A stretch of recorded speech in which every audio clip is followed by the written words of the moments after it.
Untuk dolomit menyesuaikan, yang penting itu untuk istilahnya tidak boros asam humat mas. Jadi untuk biar babar merata mas.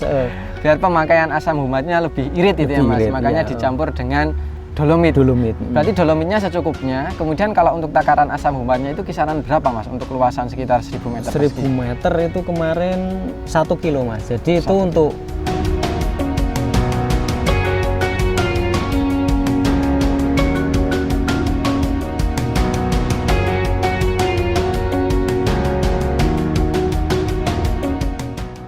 Assalamualaikum warahmatullahi wabarakatuh, sahabat petani semua. Sebelum sahabat petani semua melakukan penanaman tanaman cabai, silahkan saksikan video kami yang satu ini. Karena pada video ini akan kami coba terangkan mulai dari awal sampai akhir kiat sukses budidaya tanaman cabai. Hal yang sangat menarik adalah sang pemilik lahan adalah seorang petani milenial. Video lengkapnya setelah yang satu ini.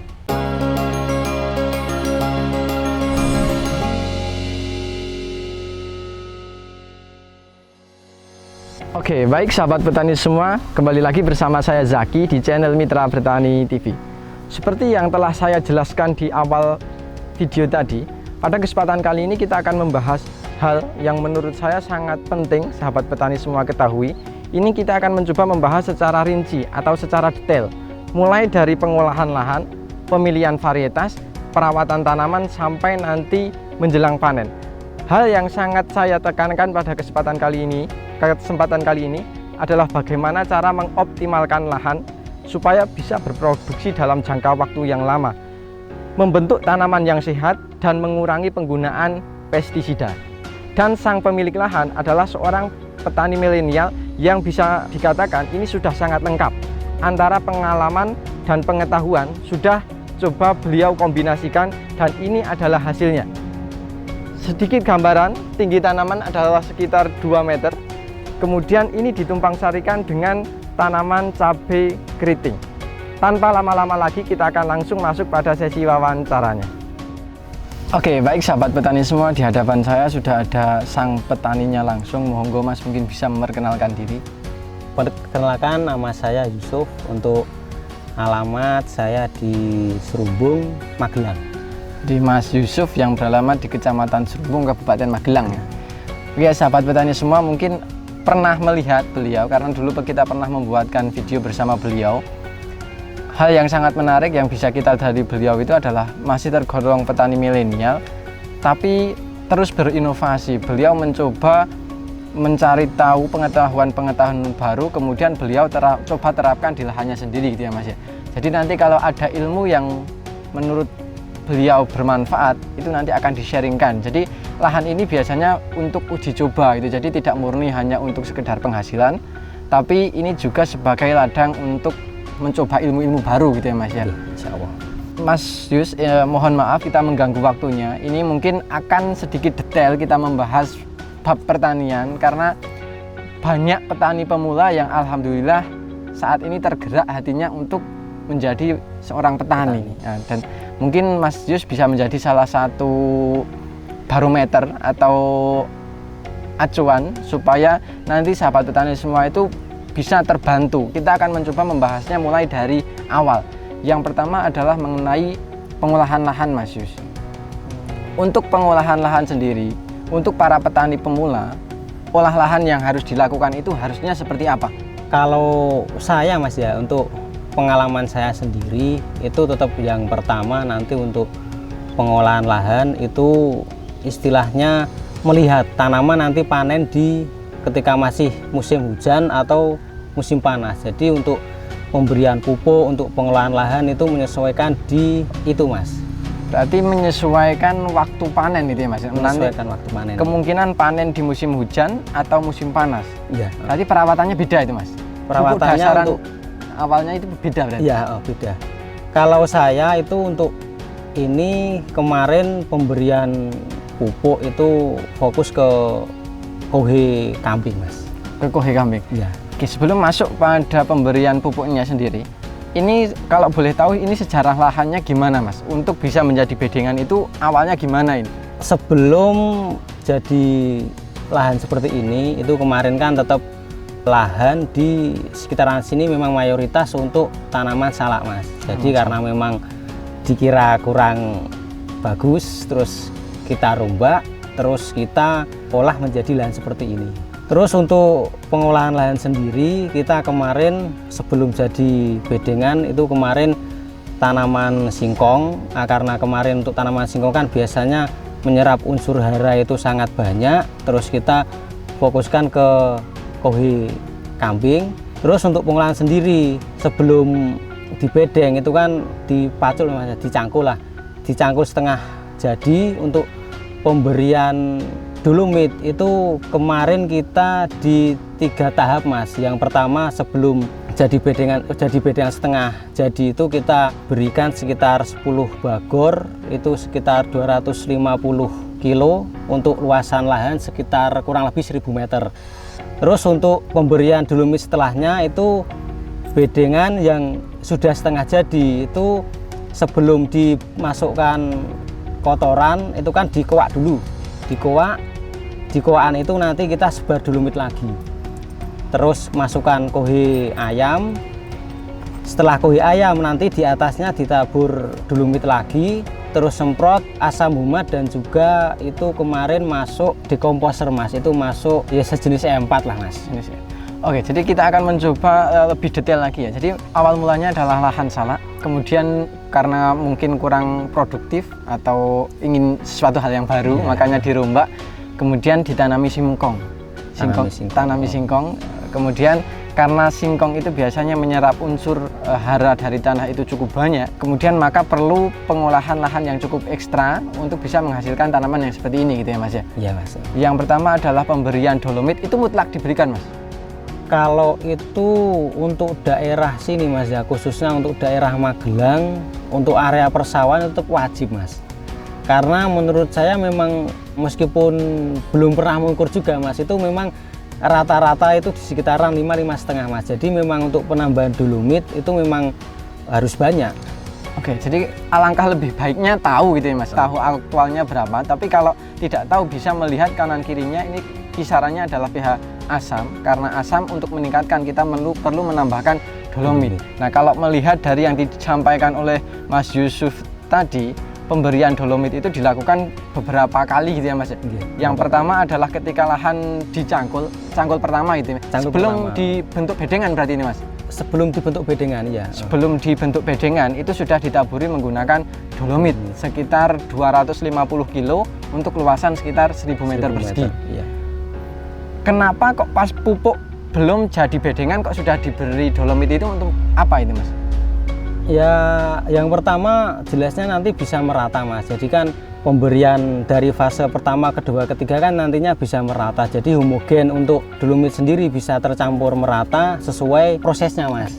Jadi harapannya itu dengan penaburan di awal itu lebih meresap dan lebih merata ke seluruh bagian tanah gitu ya, Mas. Ya, bukan Mas. Terfokus yang hanya di bedengan. Ya. Nah, mungkin sahabat petani semua bisa dicontoh. Jadi dolomit itu sesuatu yang mungkin sederhana tapi sangat berpengaruh ya, Mas. Sangat penting ya. Karena kuncinya pH tanah itu baik tanaman maupun unsur hara itu akan hidup dengan optimal apabila pH-nya optimal. Apabila pH-nya kurang dari 6, dolomit itu mutlak ya, Mas ya. Mutlak. Bahkan kalau 6 pun mungkin masih tetap diberikan sebagai jaga-jaga supaya tidak naik turun. Kemudian cara pemberiannya yang pertama adalah dengan cara penaburan saat awal, pencangkulan awal sebelum dibentuk bedengan itu sudah diberikan.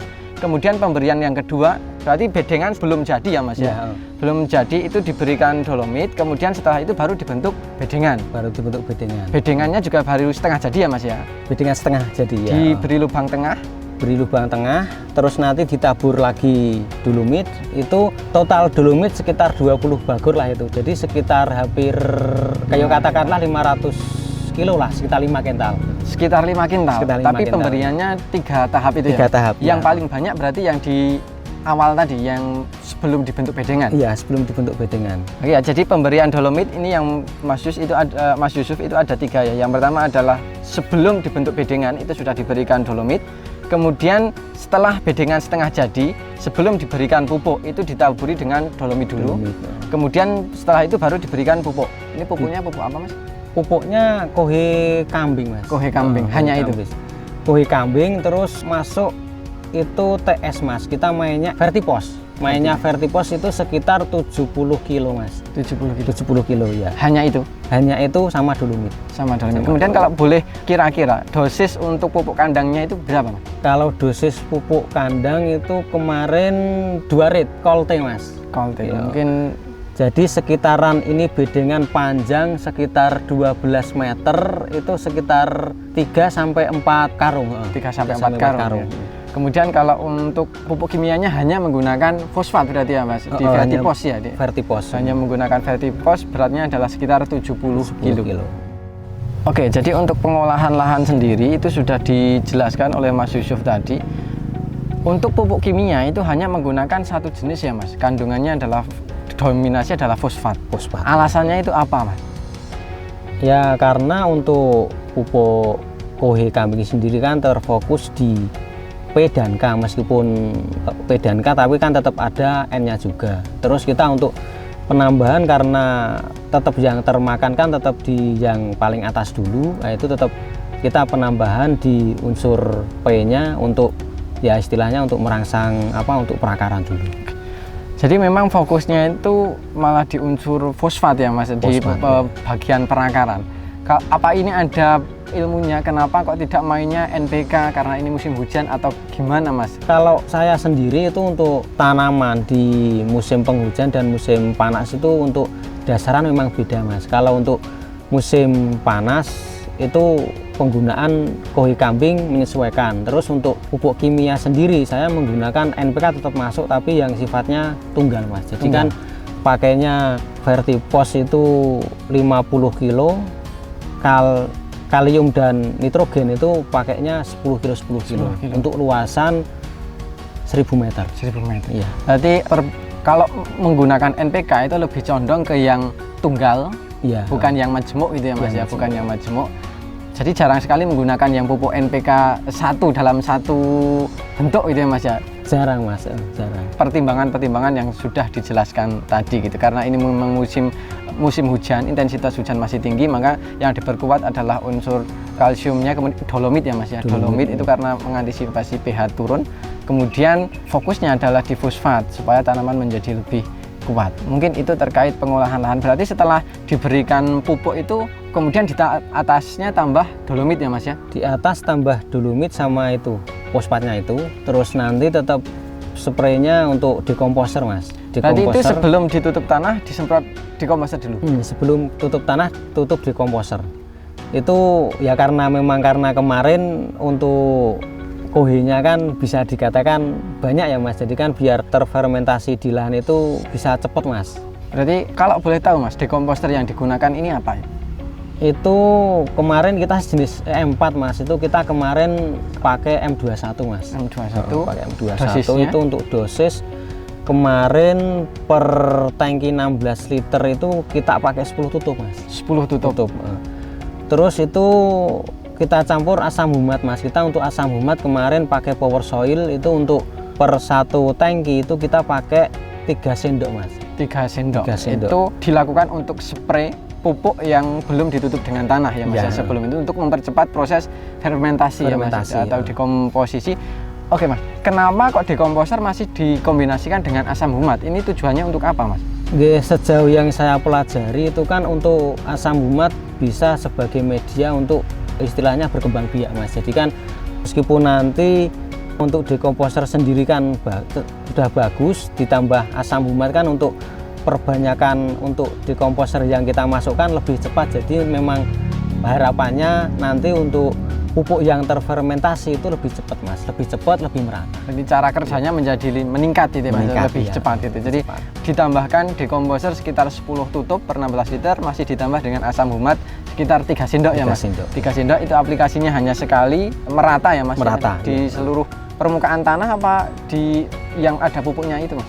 Hanya di seputaran yang ada pupuk, Mas. Karena tujuannya adalah fermentasi pupuknya itu ya Mas ya. Oke. Baru setelah itu ditutup menggunakan tanah. Menggunakan tanah. Nah, setelah ditutup menggunakan tanah masih ditambahkan dolomit lagi atau sudah itu Mas? Nah, itu masih ditambahkan dolomit lagi, tapi untuk apa ya Mas? Itu kan saya campur dengan asam humat. Jadi untuk dolomit menyesuaikan, yang penting itu untuk istilahnya mendak boros asam humat Mas. Jadi untuk biar babar merata Mas.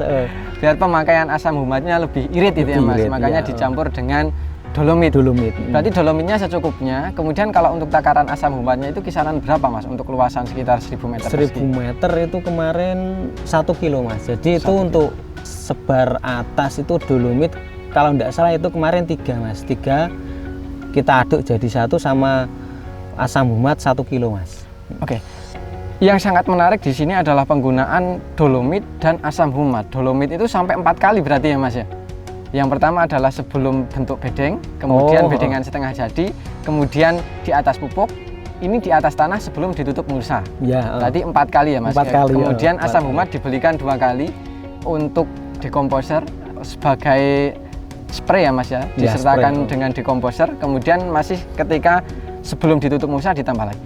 Yang paling ingin Mas Yusuf sampaikan dari penggunaan asam humat dan kalsium dan dolomit itu apa sih? Sampai diulang berkali-kali gitu. Manfaatnya itu apa itu? Manfaatnya jelas untuk tanah itu sangat luar biasa Mas. Yang pertama untuk dolomit sendiri kan bisa untuk meningkatkan pH.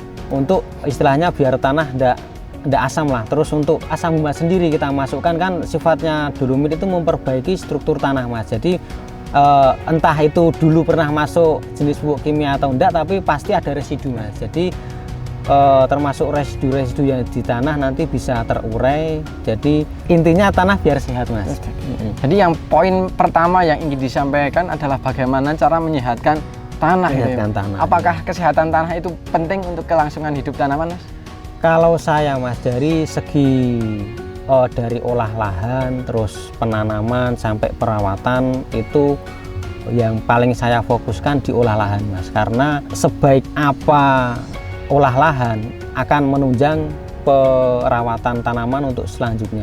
Karena untuk lebih sehat tanah, lebih mudah untuk merawat tanaman Mas. Jadi kuncinya kalau ketika kita hidup pada lingkungan yang sehat, insya Allah nanti kehidupan kita juga akan menjadi sehat. Tidak terlalu membutuhkan akan perawatan yang mungkin ribet gitu ya Mas ya. Ketahanan juga menjadi lebih meningkat.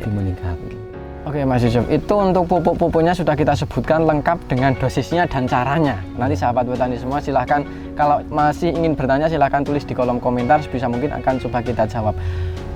Itu pupuk-pupuknya, kemudian bedengannya Mas. Trik membuat bedengan itu ada ilmunya juga atau tidak?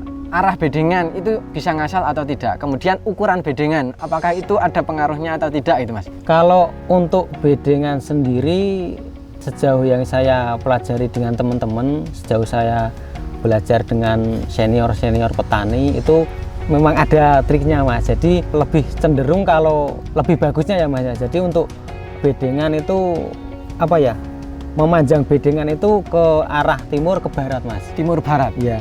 Itu untuk pertimbangan dari itu kan untuk intensitas cahaya matahari Mas. Jadi bisa tersinari merata. Kalau untuk banyak tanaman memang kalah Mas, tapi nanti dari segi perawatan, dari segi kesehatan tanaman, untuk kelembaban yang berkaitan dengan jamur patogen itu lebih mudah teratasi Mas. Oke, jadi menurut yang bisa saya tangkap itu adalah cukup sederhana gitu ya Mas ya sebenarnya. Tapi manfaatnya cukup banyak, mulai dari perawatan menjadi lebih mudah, kemudian kalau jumlah tanaman bisa jadi lebih sedikit, tapi tidak menutup kemungkinan hasilnya nanti lebih banyak karena sistem pencahayaannya juga menjadi lebih maksimal. Padahal kunci dari tanaman itu juga cahaya kan menyumbang sepersekian persen bagi produksi tanaman kan ya Mas ya. Jadi tapi itu tidak dimutlak gitu ya, seperti yang pernah kita bahas di video kami sebelumnya. Arah bedeng itu ini hanya gambaran. Kalau yang sejauh ini yang dipelajari memang timur ke barat itu lebih baik karena arah matahari itu datangnya dari timur kemudian ke barat, makanya sistem pencahayaan menjadi lebih maksimal. Tapi kalau memang bentuk bedengannya tidak bisa seperti itu ya tidak masalah, itu hanya yang lebih baik gitu. Tapi kalau memang kondisinya tidak bisa seperti itu ya tidak apa-apa gitu Mas. Ini di antara yang baik mana yang terbaik. Kemudian kalau ini Mas, masalah bedengan, lebar kemudian tingginya, ini berapa ini Mas? Ini menyesuaikan lebar lebar lahan ya Mas ya. Ini karena ada memang untuk got ada yang panjang, ada yang lebar, ada yang agak sempit, itu memang menyesuaikan dari lahan. Kalau untuk lebar bedengan sendiri itu rata-rata 1 meter Mas. Lebar bedengan 1 meter, untuk tinggi bedengan kisaran 50-60 cm lah Mas. Berarti lebar itu lebar sudah jadi ya Mas ya? Lebar sudah jadi. Lebar jadi di bagian bawah itu sekitar lebarnya adalah sekitar 1 meter, kemudian tingginya adalah 50 sampai 60 cm. 60 cm. Oh. Itu ada tujuannya Mas? Tujuan ada Mas, jelas, karena di musim penghujan itu kan untuk pembuatan bedengan bisa dibilang gimana bentuknya sedikit melengkung Mas. Oh, iya. Jadi kan agar air nggak ngecembung di atas terus bisa langsung hilang Mas. Langsung hilang. Terus untuk tinggi bedengan karena memang ini masih di musim penghujan, itu sempat Mas kemarin karena di saluran irigasinya tersumbat, itu kemarin terendam sekitar 1 dengkul lah Mas. Itu kan wah sangat ngeri Mas. Itu baru sehari, kalau memang nggak dipertimbangkan seperti itu dari segi bedengan yang tinggi kan ngeri juga Mas. Kalau tiap hari harus terendam. Air kan bisa nanti percuma kita kasih dolomit banyak, kita kasih trichoderma, kita kasih asam humat, kalau sering terendam saya kira tetap hasilnya nanti tetap ada juga yang lain. Tanamannya nggak kuat ya, karena kuat. pada dasarnya tanaman cabai itu adalah tanaman yang butuh air tapi tidak suka dengan jenuh air itu ya Mas. Butuh tapi sedikit, kalau terlalu banyak nanti sistem perakaran, sistem metabolismenya juga nanti akan terganggu sehingga kematian malah dapat berpotensi meningkat. Makanya pembuatan bedengan itu juga ada ilmunya, sebisa mungkin lebar kemudian tinggi. Secara kuantiti memang nanti populasinya akan sedikit ya Mas. Iya. Tapi kalau dari segi perawatan atau dari segi masa depan, insya Allah nanti ini akan lebih sangat menguntungkan. Mungkin itu ya sahabat petani semua mengenai pembahasan mengenai pengolahan lahan. Pada video ini kami telah menyampaikan mulai dari awal sistem pengolahan tanah, kemudian pupuk-pupuk apa saja yang bisa diberikan, dan pupuk apa-apa saja dan dosisnya berapa saja, caranya gimana, itu sudah kami sampaikan semua secara detail. Nanti kalau teman-teman mungkin bisa dibantu dengan menggunakan catatan, nanti videonya bisa sambil di pause, sedikit demi sedikit bisa dicatat, karena menurut saya ini banyak ilmu yang mungkin sayang untuk sahabat petani semua lewatkan. Karena durasinya cukup panjang, kita akan mencoba menyambungnya pada video kami yang part kedua. Jadi buat sahabat petani semua yang telah menonton video ini dari awal sampai akhir, terima kasih dan semoga video ini bermanfaat. Dan apabila video ini bermanfaat, jangan lupa klik like, komen, share, dan jangan lupa subscribe untuk tidak ketinggalan video-video kami selanjutnya. Dan sampai jumpa di video kami selanjutnya.